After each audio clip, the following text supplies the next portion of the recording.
winkers. This train, I said this train don't pull no winkers. This train, no, no, no, no, no, no, no, no, no, no. This train don't pull no winkers, no crap shooter, and no whiskey drinkers. It's a clean train. This train. You know this train don't pull no jokers. This train. This train don't pull no jokers. This train. Please join me in welcoming Dr. Taylor to the Wright Museum.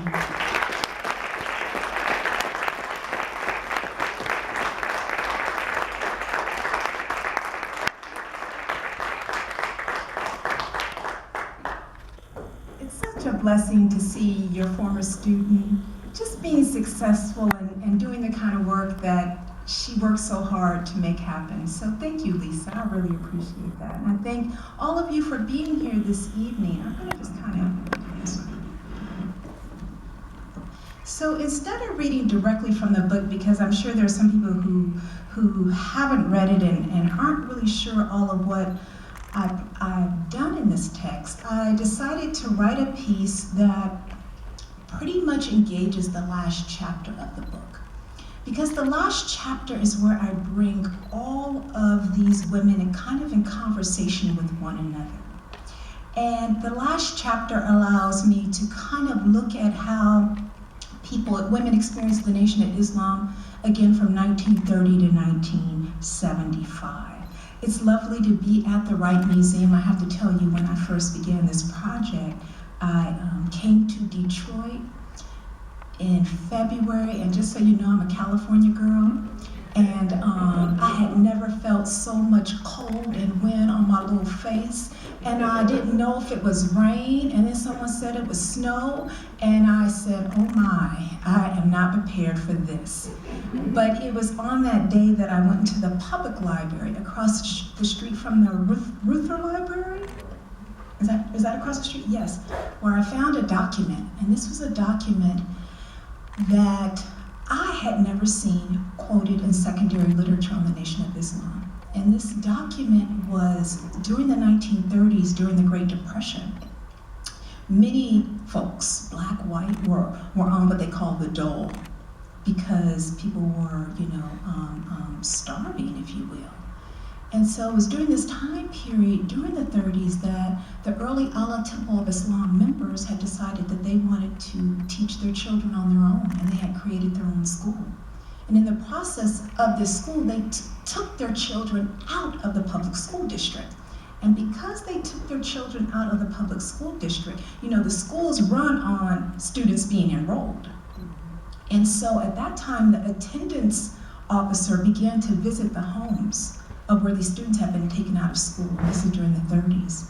And it was in this document that I found that the attendance officer went to homes of whom today we would call pioneers of the Ula Temple of Islam. And they talked to them about why they took their children out of school. And it was in that conversation that I had a document in my hand about the pioneers and how they were determined to keep their children out of the public school district, and how they were determined to live life on their own accord. And I had never seen that cited. And that document just totally reignited my determination to do this work. So with that said, I'm going to begin to read, and I have a PowerPoint, and I have to tell you that I still have a flip phone. I have never texted, and so I'm not technologically sophisticated, so we're going to do our best. And at a certain point, the PowerPoint that I sent has a little a video clip, and so we might have to switch because they were unable to get it to work in the PowerPoint that I sent. So you might have to be a little patient with me once we get there. But again, thank you for being here, and now I'm going to go ahead and begin to start. Why would a woman choose to live within the grips of patriarchy? This is the question that drives the narrative of my recent book, and gets at a larger assumption posed by anthropologist Saba Mahmood, who argues, there is a belief that we all seek to assert our autonomy when allowed to do so, and that human agency primarily consists of acts that challenge social norms and not those that uphold them. This evening, I want to think about the collective choices of women who joined the Nation of Islam between 1930 and 1975. Their choices run against feminist sensibilities, but they allow us to arrive at another way to understand empowerment for Black women during this period. The realities of race, class, gender, sexuality, and religion in Black women's lives creates an intersectional existence. Legal scholar Kim Crenshaw writes that intersectionality should shift our understanding of patriarchy as the main root of Black women's oppression. It is because of the cross currents of racism and sexism, Crenshaw writes, that Black people live in an environment that creates sex-based norms and expectations, which runs against, which operates to deny Black men the whole notion of them being masculine and viewed as powerful. And at the same time, Black women are not seen as passive. These results and the cross-cutting forces have pushed some in the Black liberation struggle to create institutions and to build traditions that are intentionally patriarchal. The Nation of Islam represents one such movement, bent on reversing patterns that collide with racist gendered expectations.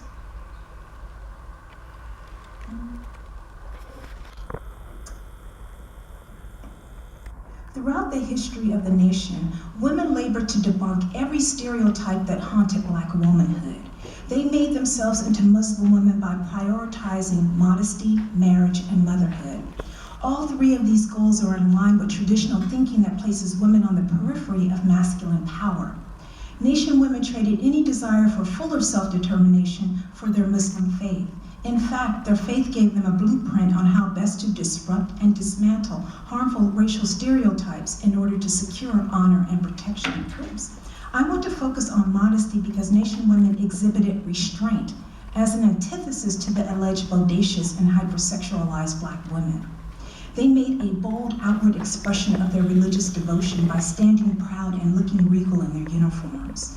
Their markers of piety evidenced an interior virtuousness. Modesty and humility were central to their inner selves, as well as their outer self-presentation. Many of the feminine virtues that Nation women adopted can be read as disempowering, such as avoiding the gaze of men and the development of feminine shyness in order to secure a husband. Yet we cannot dismiss their own interpretation of their deportment. They saw their behavior as respectful to the men in their lives, men who were not respected by the larger culture. Moreover, Nation women celebrated their Islamic modesty as natural beauty, in contrast to other Black women whose attire revealed what they saw as a problem with the secular world. Wanting to be seen as lovely too often translated into Black women wearing unflattering wigs, ill-fitting clothes, and uncomfortable shoes. But as we all know, playing by the rules of the beauty industry has its rewards. Years after divorcing his first wife, legendary boxer Muhammad Ali could still remember what Sanji Roar was wearing at their first meeting. He told her, "You had on a pair of tight blue jeans and a red stripe, long sleeve sweater jacket, and when you got up, I noticed you had a beautiful little shape and a slight twist in your hips when you walked past me. I was more convinced I was going to marry you." As a woman who had won beauty contests, modeled, and worked in bunny clubs, Sanji had grown accustomed to roaming eyes on her. The same physicality and sensuality that had opened doors of opportunity for her had captured Ali's attention. After marriage to Ali, Sanji confronted the mandate that an Islamic woman's beauty must be reserved exclusively for her husband. Unlike other women who joined the nation, Sanji refused to let go of her beauty practices, which relied on lipsticks, wigs, false eyelashes, miniskirts, and form-fitting knit dresses. Her investment in American beauty culture kept her at odds with the nation's standards for women, and she left the movement. But if wearing what she liked gave Sanji back an identity that she found pleasing, one must still ask how much more freedom she or any other woman has when it comes to submitting to standards of femininity. Whether the beauty industry or the nation rules, one can argue that in both cases, the epitome of feminization is to be a submissive follower to someone or something. Submission was required for all nation women, not only to a supreme being, Allah, but to their husbands, ministers, fathers, and fathers. Marital harmony demanded the obligation of women to fulfill the needs of their husbands. But what did nation women want when they agreed to submit to their husbands? Can we find agency in that submission? Nation women noted their attraction to a family model where the husbands provided economic security. Here we see Sister Clara and the Honorable Elijah Muhammad. They and their members envisioned a marriage with the choice of not working outside the home. Yet they were not alone in this regard. For a good portion of Black women, mental health is linked to wealth, and balance is an outgrowth of financial security. Not worrying about the payment of monthly bills brings peace of mind, which opens up avenues for self-expression. Yet financial freedom has oftentimes proved difficult for single Black women to achieve. Seeking relief from their own vulnerability, heterosexual Black women have leaned toward marriage, both for emotional and financial security. In fact, contemporary Black women are more likely than white women to report a preference for males being the primary head of household, despite the remoteness of such a prospect in the 21st century. When nation membership was at its height during the early 1960s, marriage was still fundamental to African American life. In 1960, 64.9% of Black women between the ages of 25 and 44 were living with a husband. Only 10% of Black women from the same age group in 1960 had never been married. By 1970, this number decreased slightly to 62%, before dropping to only 44.7% in 1980. Although marriage rates among African Americans declined drastically beginning in the 1980s, nation women were no different from their Black sisters in their desire to be married. Their wish for a husband, however, cannot be exclusively reduced to the longing for a breadwinner. James Etta X, known in the music world as Etta James, became a member of the Nation of Islam in the early 1960s. She wrote that her conversion was clinched when she saw, quote, those fine-looking, clean-cut Muslim brothers. For years, she had been drawn to men that made her feel safe, and Black men in the nation represented the epitome of protectors. Nevertheless, the Black marriage pool has, to a great degree, relied on the assumption of employment. Economic shifts and the high rate of Black male incarceration and premature death has transformed the possibilities of a financially stable male head of household. Thus, recent lower rates of Black marriage do not simply reflect a change in interest on behalf of Black men and women. The preference for a male breadwinner has remained consistent amongst heterosexual Black women. Even the possibility that relinquishing financial power to one's husband might lead into domination has not diminished Black women's fondness for male family heads. Moreover, all the possible harmful elements of an institution so deeply embedded in reinforcing inequality, gender roles, gender hierarchy, and male power have not dismantled patriarchal marriage as a coveted choice for many women. Now, one can argue that there is a difference between desiring economic support and consciously agreeing to be submissive. But there is another factor in women's decisions to follow the teachings of the nation. Family structure in African American life has a complicated history, and many scholars have discussed the impact of slavery on that structure. The nation teachings were in conversation with this literature. Nation women ultimately wanted to make men responsible to them and their families, giving them a sense of security in a violently racist environment. For them, a masculine and feminine arrangement of the world mattered because it dictated that nation men be responsible to their families. This is an important distinction. Nation women agreed to submit to their husbands in the context of the nation's teachings that a man should not marry if he is not able to support his family. The logic of this point mirrors contemporary studies that indicate men who do not work or don't earn adequate wages feel that they are not perceived as marriage material. Unlike Christian evangelicals who advance that it's within a patriarchal family that males become men because they are motivated to be responsible, the nation's teachings advance that only a responsible man should marry. In fact, an irresponsible male proved unworthy for a Nation of Islam female. After marriage, nation men faced even more pressure to provide and protect, and ultimately with the goal of a healthy masculinity. Healthy masculinity in the Nation of Islam's mandate that patriarchal authority be balanced with love, respect, and protection are interchangeable principles, yet hard to calculate. It is so much easier for scholars to dig in pessimism, to showcase the unloved woman or the disrespected wife as a way to analyze gender domination.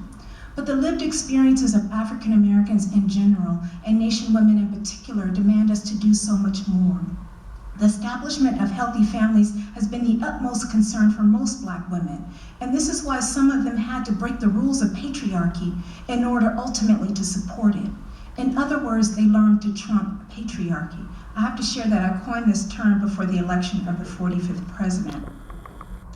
Whether it meant shielding her husband from direct confrontation about not fully providing for the family, or taking control to ensure family stability, trumping patriarchy was a choice a woman might need depending upon whom she married and how he earned a living. Sister Belinda, the second wife of Muhammad Ali, stands as a powerful example of a woman who successfully trumped patriarchy. They married in 1967, only a few months before Ali was stripped of his boxing license and heavyweight championship after refusing to be inducted into the United States Army.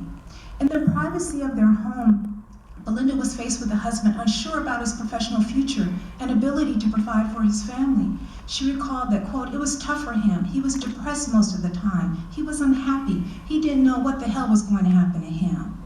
How does a wife talk to a temperamental, patriarchal husband when in theory he wields all the power? Trumping patriarchy meant using one's own ingenuity to manipulate social relationships steeped in structured power. As Belinda explained, manipulation is not always bad. It's a form of devotion, a form of power to help and inspire and give a man drive. Essentially, trumping patriarchy disrupted the manpower landscape to secure enough authority for short-term leadership. Belinda is the one that initiated the campaign to make Ali the people's champ. As Ali worried about going to jail, Belinda had faith that the boxing industry could not resist making money off of him. Belinda became Ali's unofficial publicist and circulated stickers and buttons with his photos that she had made. Working like a campaign manager, she got the attention of sports journalists like Howard Cosell on her husband's behalf. In the meantime, Belinda also knew that her husband needed an income, so she encouraged Ali to seize opportunities to speak at college campuses for an honorarium. Ali's early speeches were described as boring because he only repeated the Honorable Elijah Muhammad's dictates, and he also complained to Belinda that he was tired of being called a draft dodger. In response, Belinda offered to write the speeches, and soon Ali was noted for giving fantastic lectures that earned between $1,500 and $2,000 each. When they were in public, however, Belinda never spoke. Certainly, Belinda was able to accommodate this public performance because of her domestic power and her ability to trump patriarchy in the obliging spirit of maintaining her family. Husband management became a lifestyle for Belinda during the early years of their marriage. She walked a tightrope, taking control for fleeting periods as both a form of self-preservation and in the service to safeguard patriarchy. In the nation, we see women engage in a range of bargaining with patriarchal relationships. Respectful disagreement happened, but wives tended to yield to their husbands. The ideal of yielding can be seen as a sleight of hand, a concept only meant to conceal or mystify simple obedience. Because yielding is a strategy that fails to resemble a sledgehammer attack against patriarchy, it too is missed as a possible form of agency or power. For example, Belinda counted on Ali seeing that additional women would be harmful to their marriage, and that this insight would push him to relinquish the idea. She was not wrong. Tragically, however, for Belinda and their 4 children, Ali's understanding came too late. Years later, he did admit that his behavior had been shameful. "It hurt my wife. It offended God," he said. In the meantime, Belinda was not obligated to wait for Ali to come to grips with his immorality. So can we see the video now?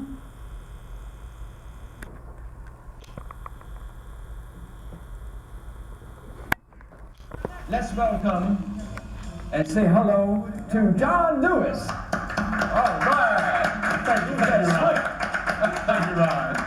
Thank you, Ron. You know, I'm mystified. Yeah, beautiful. Because we have a lovely lady here with us today. I agree. The wife of Muhammad Ali is with us. Kalia Ali. Now I can see why Ali became a three-time champion in my life.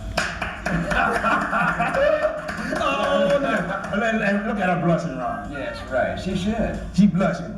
But you know what? It's better being But what I want to ask you, Kalia. Yes. Well, first of all, I want to thank you for bringing me on your show, John. Okay. I heard so much about you and Ron Lewis. John Jefferson. Don't get me nervous. Remember you told me you want to wipe me out. Now don't get nervous. Oh, I'm not getting nervous. Okay. I'm not nervous. Don't look nervous to you? No, you don't look You nervous. don't want to shake it to your knees. You know what I want to ask you? You said that you had something very special to tell me Yes. the other night. Now, Well, I'm going to wait until you talk to me first, and I'll give it, as a finale. is that what you want to do? Okay. Yeah, you know what? All right. Because if I don't like your questions, you're going to be down there. Oh, really? Yes, okay. I'm gonna do you like Mugabe did to the other brother the other night. Really? That was awesome. It was awesome? Yeah. Okay. You put that in there. Yeah, that's beautiful. That's very spontaneous. But I'm going to ask you this. In your marriage with the champ, what was the first priority? Love, marriage, or money? Well, he didn't have any money when I had. There was no money to be found. No, exiled. This was during the time he was exiled. No money, no credit cards, no boxing. So I got him on a downstroke. So you lived He was on of course. Yeah, that's what you're supposed to do with our Laurian brothers. When they're down and out, you pick them up. Yeah. There's no use to picking them up when they're already up. Doesn't make any sense. So he was doing his downstroke. He didn't have anything to do but get married and raise a family. This was the best point of his life. Otherwise, he would have had to tell. You remember this, John? You remember this? This is the legend of Cassius Clay, the most beautiful fighter in the world today. This kid fights great, got speed and endurance. If you try to decide to fight him, increase your insurance. This kid's got a left. This kid's got a right. Look at the kid carry a fight. Oh, the crowd is getting funny. There's not enough room. Ali lowered the boom. Who would have thought when they came to the fight that they would see a spook satellite? Oh, boom set! Now say that. Now see, Ali, you've been fooling a lot of us like you've been writing poetry. Now we know the real deal. Right? And we won't scream. When her strategy of yielding did not work as she had hoped, she did not obey. She ended her marriage by filing for divorce in 1976, charging Ali with desertion, adultery, and mental cruelty. Let's see if I can get this back on. Can we switch back? The nation did not frown on divorce. Mr. Elijah Muhammad's teachings were novel in this regard. Women understanding that they could opt out of a difficult marriage gave them more room to reinvent their lives in the nation. Having children could complicate the decision to divorce, and unbalanced power relationships can oppress women and injure their identities. Certainly there is a fine line between service to one's spouse and abuse, and many Nation of Islam women walk this tightrope daily. Sister Zanti, for example, said that men didn't only want control, they got it by force if necessary, end of quote. Tragically, she knew other brothers who were abusive to their wives. Wounded in homes where love and peace should have resided, Zanti and some other nation women experienced harm and humiliation due to their subordinated position. Nation women who suffered abuse because they took the risk of accepting patriarchal authority and yielding and bargaining in their marriages should not, however, be blamed for their own oppression. Instead, we need to understand the choices that they made within the context of the options available to them. It is more useful for feminists to treat both domination and freedom as structural concepts that highlight the position of the individual in the world. Black women's position in the world has led to so many frustrations. Historically and in the current moment, African American women too often occupy the lowest rung of the capitalist ladder and at great distance from structural power, which directly impacts their freedom to act. Largely confined to the working class, many women who joined the Nation of Islam had few opportunities for self-support. In fact, many of them would have worked as domestics, which would have guaranteed no more fair treatment than in a patriarchal marriage. The burden of poverty is compounded by the assumption that their survival tactics emasculate Black men. This is why some Black women, for instance, those in the nation, wished to achieve a place where they were not working outside the home and not being blamed for hurting Black men. Other Black women have uttered during the same time period that having to make a man feel like a man made them uncertain about marriage. Even within the Nation of Islam, a woman's financial position impacted how they might be able to navigate patriarchal structures. For example, some women wanted to attend college, but they were told that they could not go to night school. Women requested exceptions, stating that they only needed one class and that was all that they needed to graduate. But the Honorable Elijah Muhammad refused to grant any exceptions based on the rhetoric of protection. Yet legendary poet and activist Sister Sonia 5X Sanchez, who joined the Nation of Islam in 1972 and worked as a professor at Amherst College, had the funds to pay for a male escort in order to work in the evening. This separated her from other working class nation women. Clearly, nation women experienced patriarchy unevenly and in unpredictable ways, but when they could negotiate, they did. No doubt, Sanchez, who was a regular writer for Muhammad Speaks and dedicated her 1974 book, A Blues Book for Blue Black Magical Women, to her spiritual father, the Honorable Elijah Muhammad, Messenger of Allah, who has labored 42 years to deliver us from this Western Babylon, used her access to nation power for her benefit. She was not alone in this regard. For instance, Sister Gwendolyn 2X Simmons used her brother-in-law's position, a highly placed official in Chicago, to cushion her from some of the dictates of her sister captain and the mosque minister. Time and time again, Gwendolyn usurped power and lived according to her own rules. According to her nation membership, she said she had never yielded to nor engaged in patriarchal bargaining.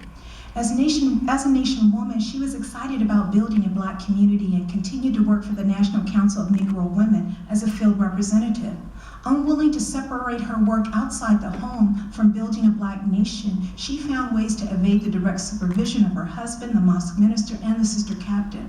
What set her apart from other nation women was her access to a different kind of structural power. Sister Gwendolyn's story reveals that structures of class, race, gender, and sexuality that impact Black folks' lives are interactive and cannot be isolated as influences. One cannot fight exclusively in one direction. Moreover, her willingness to battle in multiple movements echoed that of other Black women, such as Sojourner Truth, who has been essential to feminist critiques of patriarchy. The deep structural inequality in the United States is political and anchored in discrimination. Black women's subordination exists along multiple registers and is therefore greater than the sum of racism and sexism. Yet it is because of racism and sexism that discussions of welfare policy in the United States are riddled with stereotypes regarding Black families and their perceived failure to meet traditional family norms. When the Moynihan Report was published in 1965, it changed policy and established a view of the Black family as pathological and deviant. Scholars, activists, and Black religious leaders used it as a means to argue for or against patriarchy. Essentially, this heated discussion gave the nation more ammunition for its masculine teachings and its mantra, to do for self. Mr. Elijah Muhammad taught the members of his nation that they should not be a financial burden on anyone. If there are no jobs, he declared, create your own, because no one likes a beggar. Despite the nation's extreme criticism of those who accepted charity, Mr. Muhammad's most destitute mothers bought groceries with food stamps, used Medicaid at doctor's offices, and sometimes kept a roof over the family with a housing voucher issued by the state. Sister Doris 9X was a prime example of a believer who lived with her husband, a nation member, and who had to accept welfare. Her decision to do so, what she had to do, comes through in a statement she wrote after she was convicted of welfare fraud. All I could think about was the deep, piercing pains of the Muslim brothers proclaiming they would protect black women and then not doing it. I was paying the price for being my own protector and guide, she said. Sister Mary X, a mother of 12, shared Sister Dorothy 9X's desperation to keep her children clothed and fed. Also accepting welfare because her husband, who was a nation member, left the house each time she got pregnant, Sister Maria X said out of frustration, "These children don't belong to the mosque or the welfare department. My husband should be found and thrown in jail for the rest of his life." One of the major contradictions of the nation is that its success was predicated on establishing a separate existence and presenting Islam as a materially empowering religion, even though too many of its members were barely making ends meet during this time period. Their wealth was in stark contrast to the Honorable Elijah Muhammad and his royal family.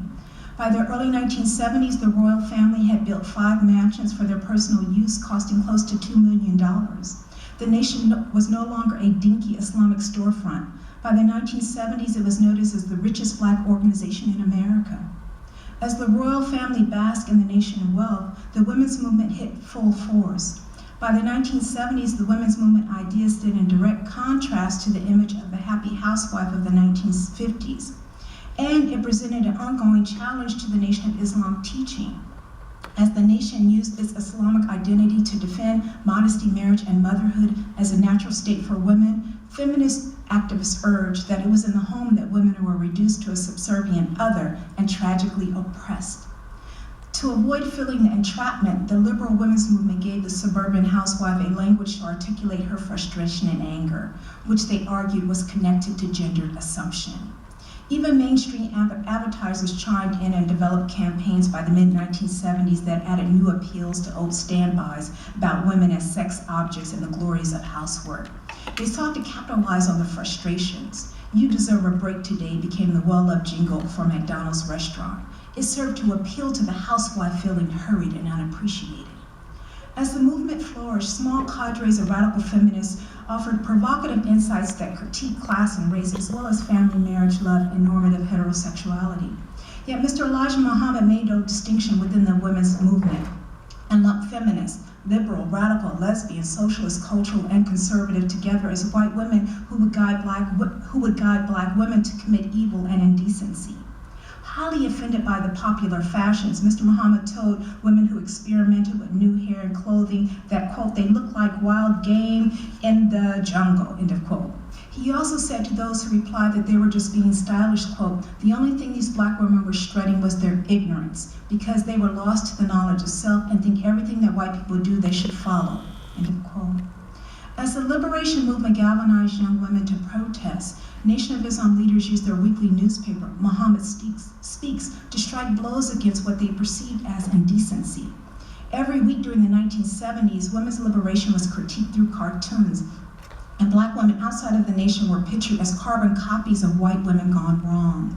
Scantily clad women enticed black men into sexual liaisons. These same women also taught their daughters the art of tempting men. The depiction of black and white women wearing hip-hugging mini dresses and plunging necklines, each holding the hand of a girl similarly dressed, was framed by the headline, "The Filth That Produces Filth." Black women were also warned to avoid what the nation leadership described as the abandonment of families by women in the liberation movement. Sister Dorothy Wadad authored a 4-part series in Muhammad Speaks, The Black Woman, in which she taught that black women who followed behind the devil woman, for example, the liberated woman, frowns on the idea of women as homemaker, mother, and wife. She said these were the most noble, rightful, and beautiful roles for women who were created for different purposes than men. As mothers of civilization and queens of the universe, black women were blessed to reproduce human life. But it was the white man's trichology to steer black women's minds from motherhood that had created the crisis. She proclaimed, "How better to destroy a nation than to destroy the very means by which it reproduces itself." The women's liberation was nothing short of the devils pushing genocide on African American families. The nation took up the theme of genocide in response to the Supreme Court's 1973 Roe v. Wade. The court affirmed a woman's right to terminate a pregnancy in the safety of a hospital with a physician, freeing women from the risk associated with an illegal abortion. Outraged, the nation initiated a full-fledged attack on what they described as mass abortions performed on black women by a wicked government. Sister Dorothy charged that it was under the knife that many black women were sterilized without even knowing it. Unwanted sterilization was a very real issue for poor black women, which gave the Nation of Islam factual ammunition for its critique.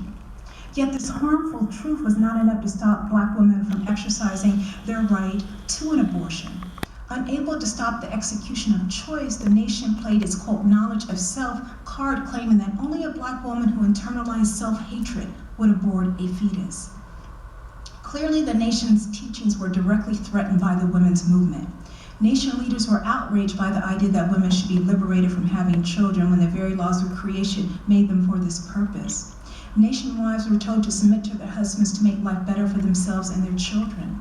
So what does it mean when a nation woman, as well as ordinary heterosexual black women, feel that a sense of empowerment resides in a patriarchal structure? The nation gave its believers a concrete vision for a prosperous life, the importance of its absoluteness, in light of how uncertainty frames perceptions and behaviors about marriage and intimate unions of African Americans cannot be overestimated. Nation women were promised heaven on earth in the form of a financially secure family. They were only uncertain about exactly when it would manifest for each of them. Self-confidence, self-love, and entitlement to earthly riches gave believers what America had failed to offer. Outside the nation, African American women had only been entitled to the worst jobs, the poorest schools, absolutely no protection from violence, and an assault on their beauty. How black women lived under and handled the siege is one of the themes of my book.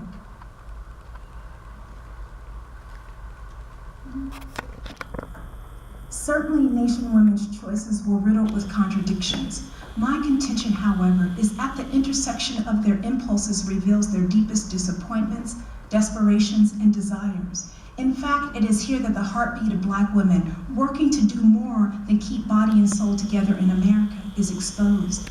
Nation women remade themselves to belong to a religion that represented itself as the opposite of the racist United States.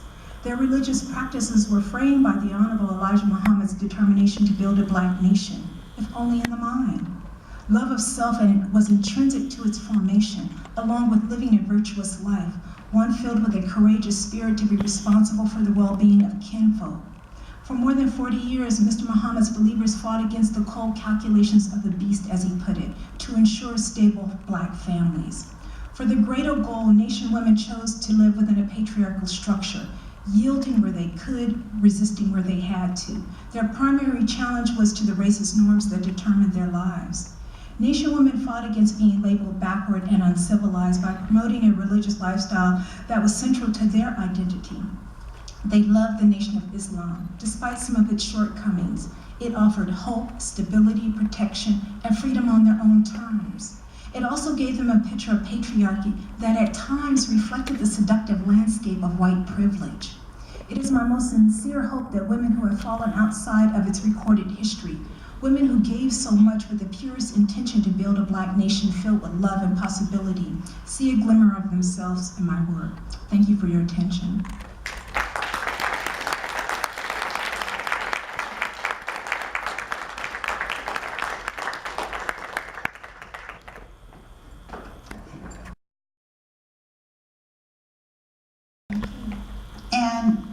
I was thinking it would be good to kind of step back and get like the big picture to your work and kind of how you come to your work. And so I was wondering if you could kind of talk about the writing of Black women's history and how you kind of fit in there. Because something that I talk to my students often is like, when I first took Dr. Taylor's class as an undergrad, I think there was only one, I think Deborah Gray White's book, like there was one full-length study of Black women under slavery. So I think it's really important to have a kind of perspective on the historiography of Black women and then to talk about how you come to your project. Sure, absolutely. The field of Black women's history really is a 1980s phenomenon. You're right, Deborah Gray White's book, can you all hear me? Deborah Gray White's book, Aren't I a Woman, which deals with slavery, was published, I think, in 1985.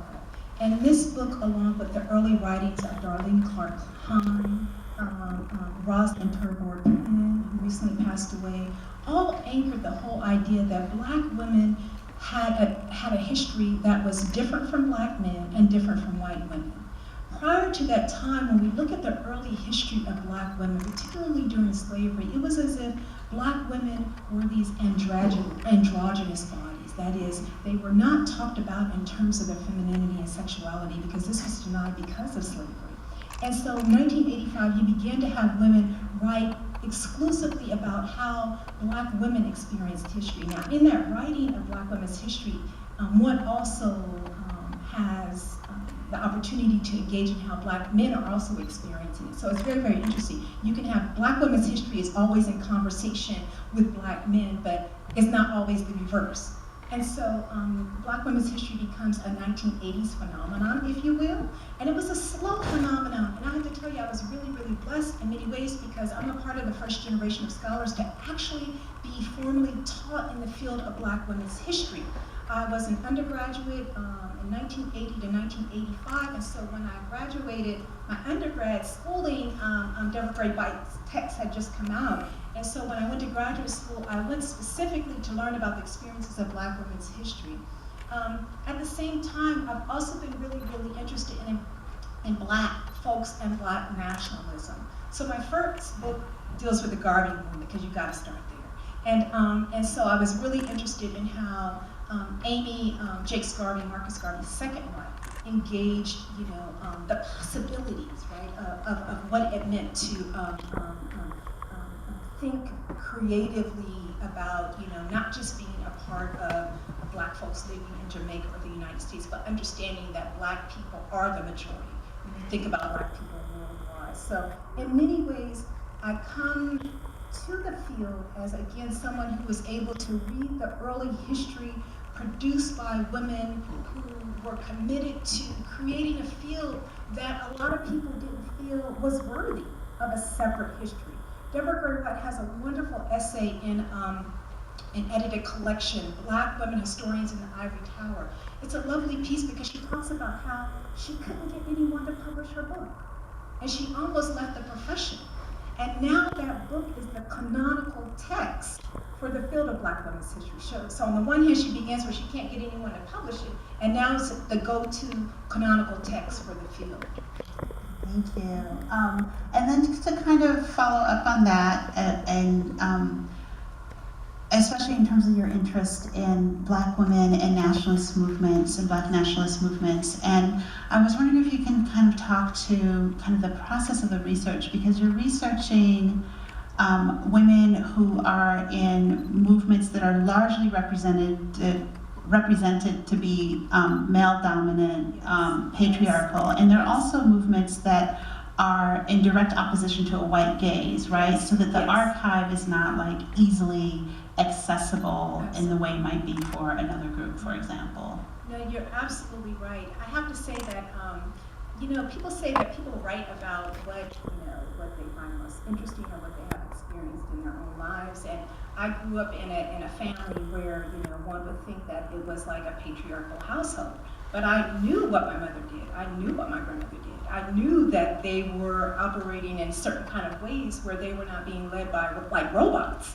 And so for me, I've always been interested in how do we recenter our thinking of women who are oftentimes put on the periphery of these larger movements. And so in doing that, you're absolutely correct. You have to engage the archive very, very differently.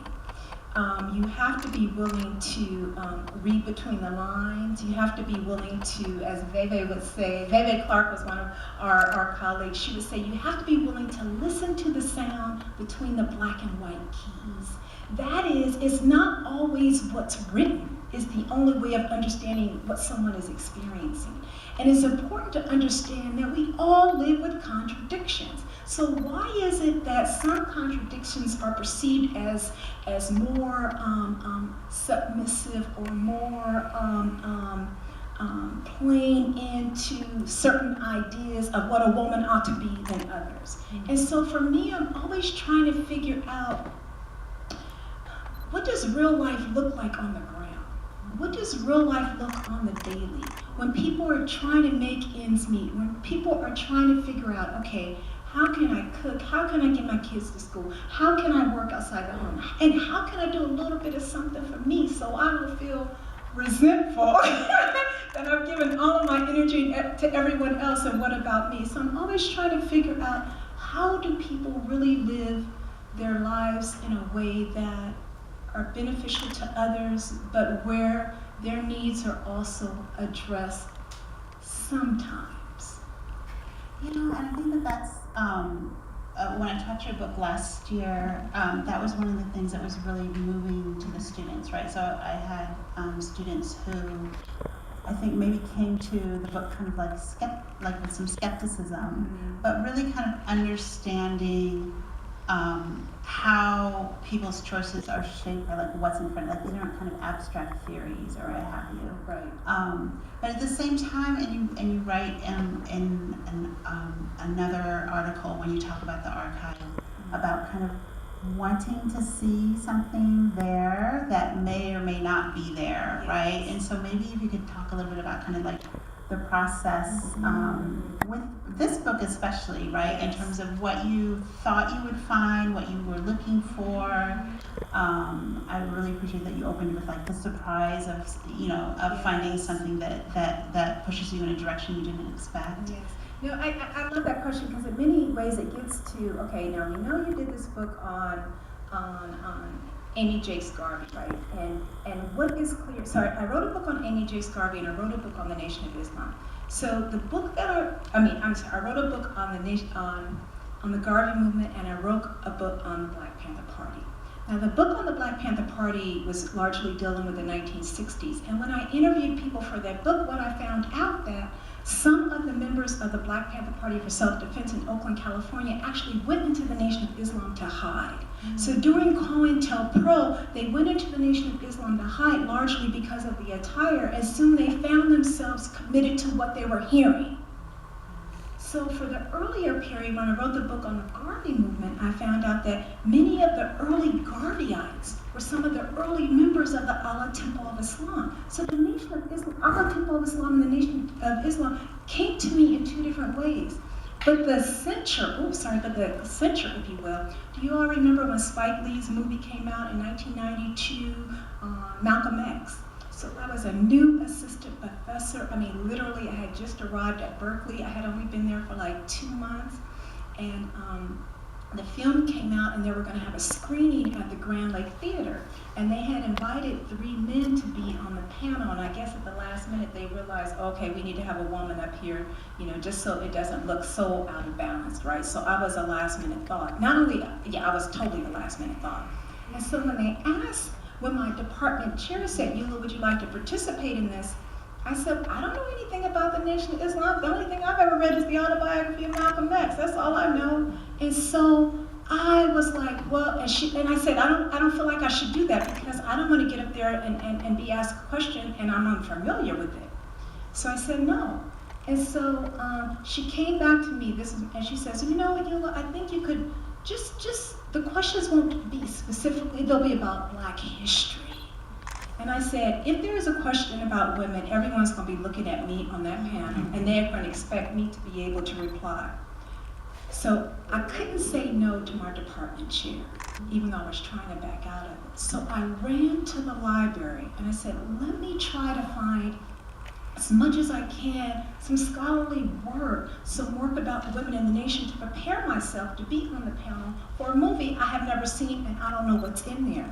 And when I went to the library, I was shocked by the lack of scholarship on women in the Nation of Islam. I was completely shocked, because I just assumed that there would have been work. There have been, all kinds of books on, individual men's experiences in the Nation of Islam. There were a lot of memoirs. There were loads of books on Malcolm X and his speeches.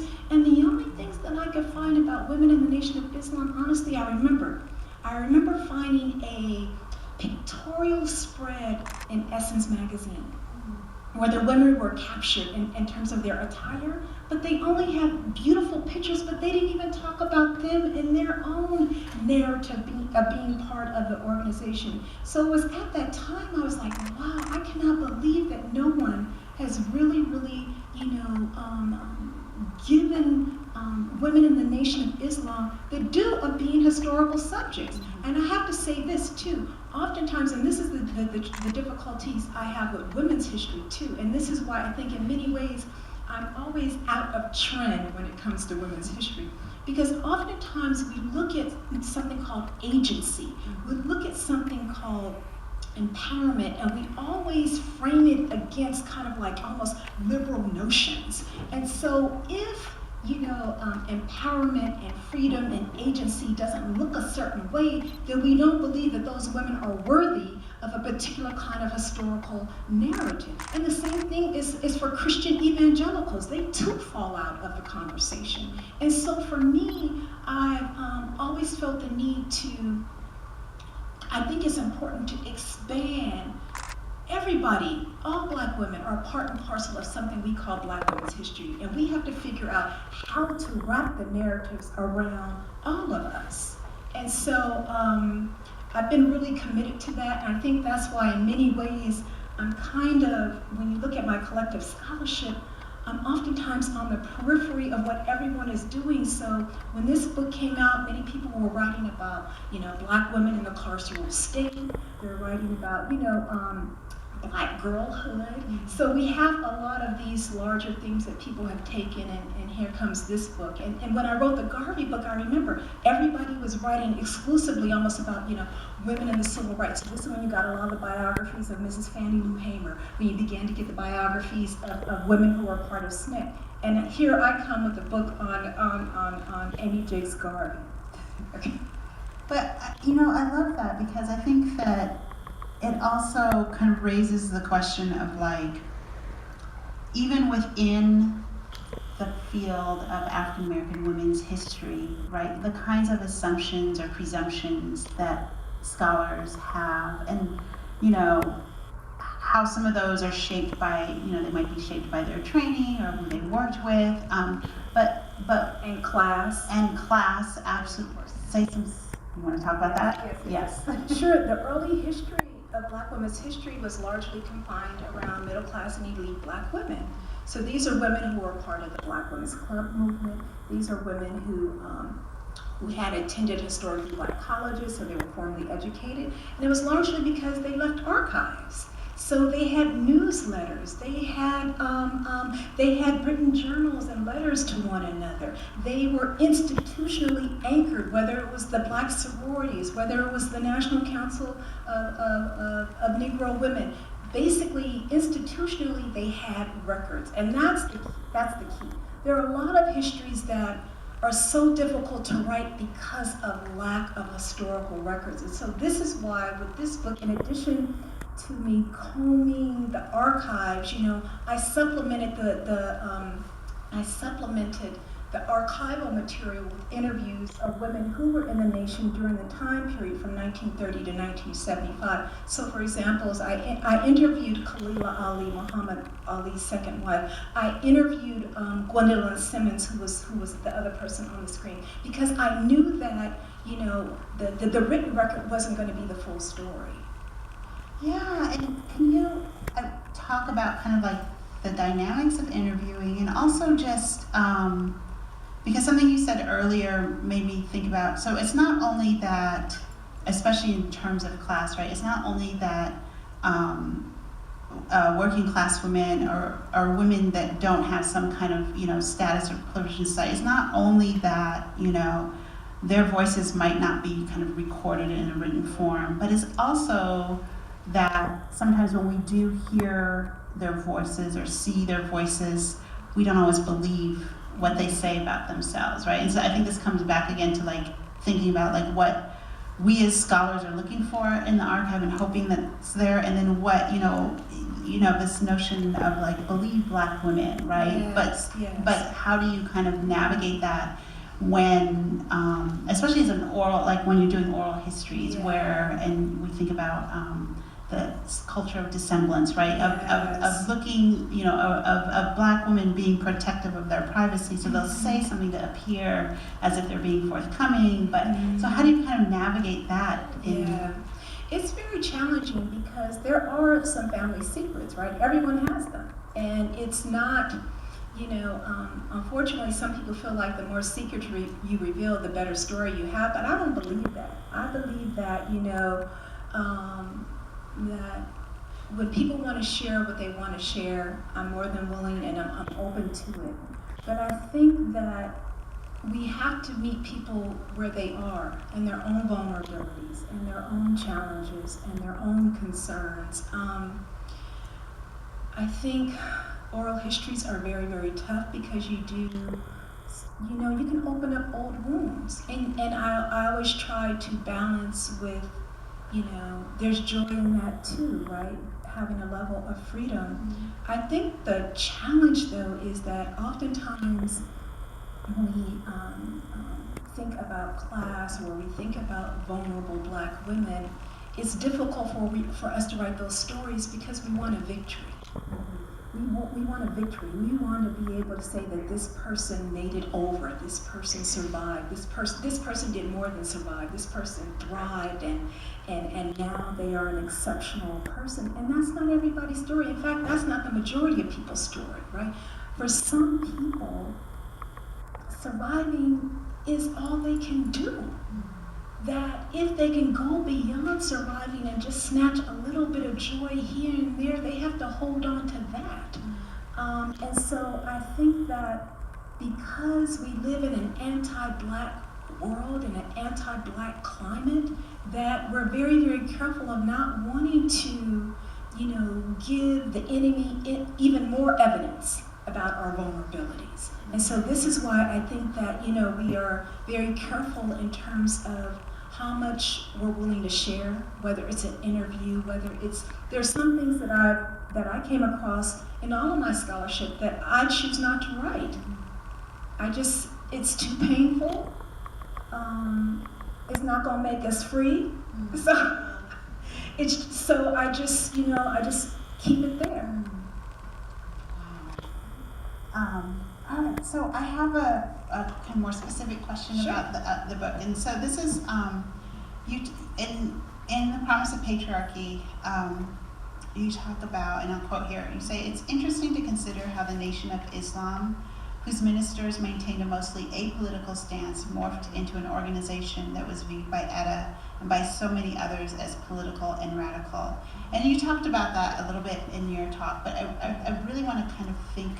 This is like my theme for today, right? To think through like this notion of radical, right? Yes, And yes, how do yes. we kind of understand that both kind of from outside, and looking in, but also from inside looking out. Yeah, it's really interesting because the Nation of Islam during this period that I'm talking about, the members were not encouraged to vote.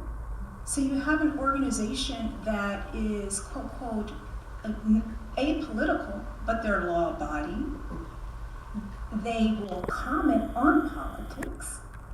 And so in many ways they become perceived as radical because they will comment and offer critique of American society. And in that critique, the authorities, whether it was the local police departments, eventually the FBI, they began to see that critique as radical. Even though the members were not going against the law, the members were, law-abiding persons who were not trying to vote them out of any office. So I just found it so interesting. And then by the 1960s, for example, like Etta James, she said when she joined, because it was the quote-unquote radical thing to do. So even a person from the outside understood it as radical, even though once they were in, I guess I would say that it was radical in terms of its critique of white supremacy. It was radical in terms of its willingness to offer an alternative language of Black empowerment based on love, protection, and respect. And so I think this is why The Promise of Patriarchy, I say it was a promise for men too in the book, because I write about it's not just women being promised a certain kind of patriarchal lifestyle, men are promised that too, and they want it. They want to be able to provide for their families. They want to be able to protect their families. They want to give their wives and children's options not to work outside the home. And so they too are hoping that that promise works.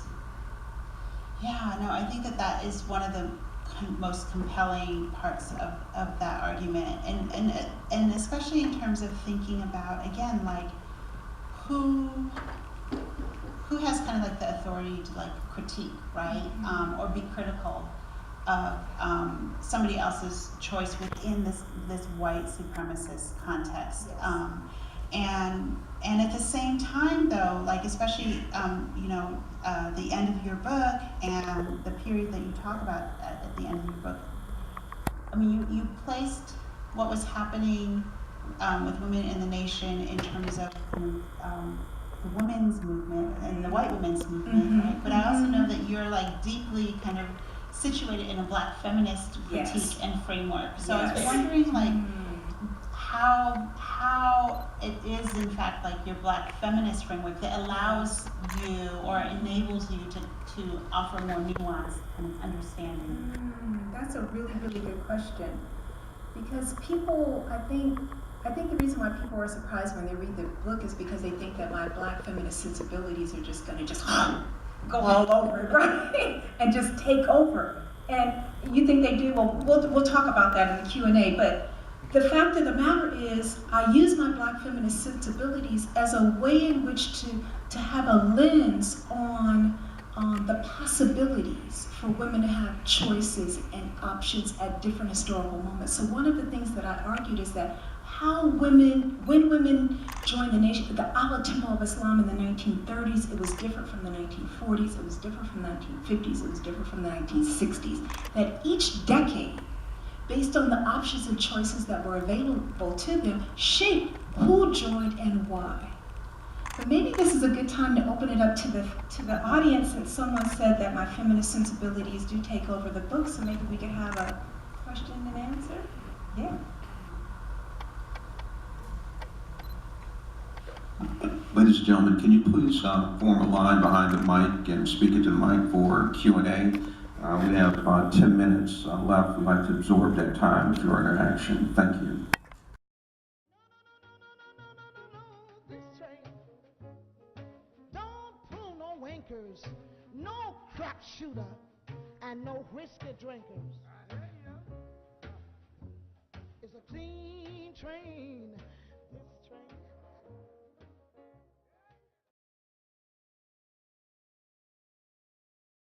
I had a question. You mentioned archival records. You mentioned, right. Are you aware at the time that and can you tell me when did you start writing this book? I think I missed that. What year? Oh, I began looking, I worked on it on and off. You know, you have family, do all kinds of things. You work on it on and off. But I began in 1995, and then I stopped and I did some other stuff. So on and off, but diligently I began to really, really work on the book the last 8 years. Got you. Okay, yes ma'am. Were you aware that the actual Nation of Islam now, under the leadership, the guidance of the Honorable Minister Louis Farrakhan, has an archivist, a national archivist, and I don't know if you had thought about perhaps contacting the actual Nation of Islam for some records or anything like that. And I did, and it's really, really hard to access those records. So yes, I did attempt to do that, but unfortunately I wasn't able to access that particular archive. But I have to tell you, I was able to locate more and more documents off of eBay, because a lot of the early original members they sell their documents. So they're of the mindset that they don't want to donate their documents to libraries, you know, or their children understand the power of technology, and they make little pamphlets out of the records. So I was able to find a lot of the early documents where people sell them on eBay. So it's shocking the number of pieces that you can find. So a lot of the early pieces I was able to find bought through eBay, but also through, again, the local library here that I was saying right here in Detroit, the local public library. What is it called? Detroit Public Library. Yes, the Detroit Public Library. Wonderful sources there. So those were the archival pieces that I was able to largely pull together. And also, once you begin a project, people send you stuff. You know, they're like, oh, you know, my grandmother was in the nation, or, you know, I grew up, or my uncle. So people also were very, very kind, and they would send me documents, or they would scan them, not the original. They would send them, scan them, and so that's also how I was able to pull together the archival materials, particularly for the early years. The 1930s is so hard. It's a very, very hard period. At least it was for me. To write. Yes. Thank you. Sure. Thank you very much for that outstanding presentation and conversation. You mentioned how the nation and the role of women in the nation changed almost by a decade. Yes. I wanted you to talk about your book and space. Are there important city or regional differences in the Nation of Islam? South, North, East, West, etc.?